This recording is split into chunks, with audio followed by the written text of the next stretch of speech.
जय सिया राम दोस्तों। इस वीडियो में हम बात करेंगे nucleus office solution limited IPO की लिस्टिंग डे की स्ट्रेटजी के बारे में। तो कल 4 मार्च के दिन इस आईपीओ की लिस्टिंग होने वाली है। इस आईपीओ की लिस्टिंग किस प्राइस के ऊपर हो सकती है, इसका ग्रे मार्केट प्रीमियम क्या चल रहा है और जिनको इस आईपीओ में अलॉटमेंट मिल चुकी है उनको लिस्टिंग वाले दिन इसमें क्या स्ट्रेटजी अपनानी चाहिए, इसको लॉन्ग टर्म के लिए कंटिन्यू करें या फिर लिस्टिंग वाले दिन इसको बेच देना चाहिए, ये सारी ही बातें मैं इस वीडियो में कवर करूँगा।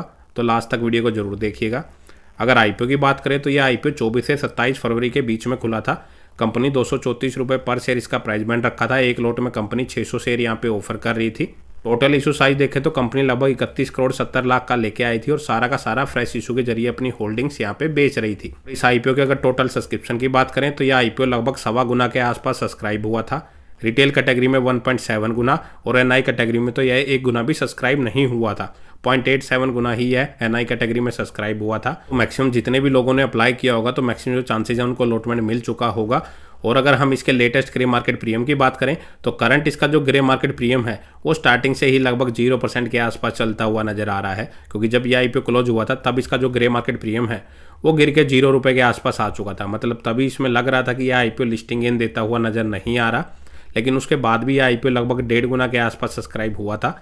तो अब ये सवाल आता है कि कल के दिन इस आईपीओ की जो लिस्टिंग है वो किस प्राइस के ऊपर हो सकती है। तो बेसिकली अगर करंट के अकॉर्डिंग देखें तो या तो इस आईपीओ की जो लिस्टिंग है वो फ्लैट प्राइस के ऊपर यानी कि 234 रुपये के ऊपर यह आईपीओ लिस्ट होता हुआ नजर आ सकता है, क्योंकि अभी पीछे जो 4-5 आईपीओ की लिस्टिंग हुई है उनमें से मोस्टली अगर देखें तो उनकी फ्लैट लिस्टिंग हमें देखने को मिली है। भले ही उनका जो ग्रे मार्केट प्रीमियम है वो 0% ही क्यों ना चल रहा हो, क्योंकि मार्केट का जो सेंटीमेंट है वो भी नेगेटिव बना हुआ है, लेकिन उसके चलते भी अगर आईपीओ की लिस्टिंग भी देखें तो वो फ्लैट प्राइस के ऊपर ही होती हुई आ रही है। तो शायद से इस आईपीओ में भी ऐसा हो सकता है। अगर बाय चांस मार्केट और भी ज़्यादा गिरावट आती है, कल के दिन और भी ज़्यादा गिरती है मार्केट, तो शायद से अगर डिस्काउंट लिस्टिंग होगी तो 5 से 10% के डिस्काउंट पे इस आईपीओ की लिस्टिंग हो सकती है। अब सवाल आता है कि जिनको इस आईपीओ में अलॉटमेंट मिली है वो लिस्टिंग वाले दिन इसमें क्या करें।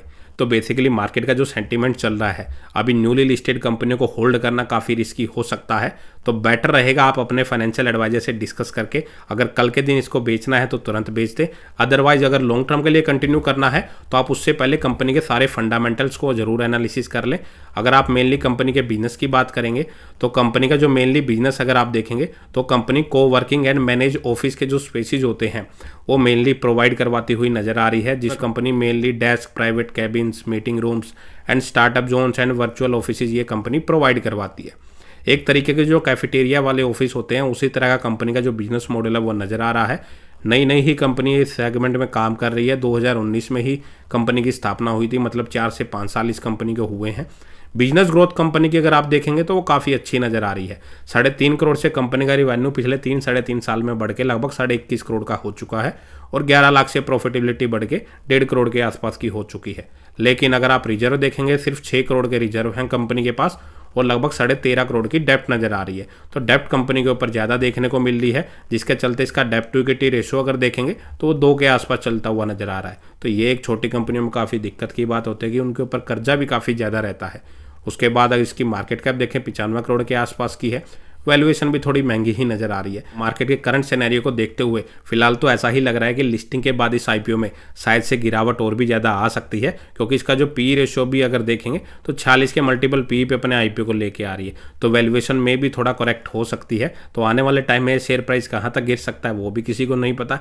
तो बेटर रहेगा लॉन्ग टर्म के लिए होल्ड ना ही करें, लेकिन फाइनल चॉइस आपकी है। जो भी अपना डिसीजन ले अपने फाइनेंशियल एडवाइजर से ही डिस्कस करके लें। फ्रेश एंट्री वाले इससे कंप्लीटली अवॉइड ही करें तो बेटर रहेगा, क्योंकि काफ़ी रिस्की अभी मार्केट चलती हुई नजर आ रही है और एसएमई आईपीओ में तो काफ़ी ज़्यादा रिस्क अभी रहने वाला है। तो जो भी अपना डिसीजन ले अपना रिस्क एनालिसिस करके ही ले। इस वीडियो में इतना ही। अगर आपको वीडियो अच्छी लगे तो वीडियो को लाइक करें और चैनल को सब्सक्राइब करना ना भूलें। जय सिया राम।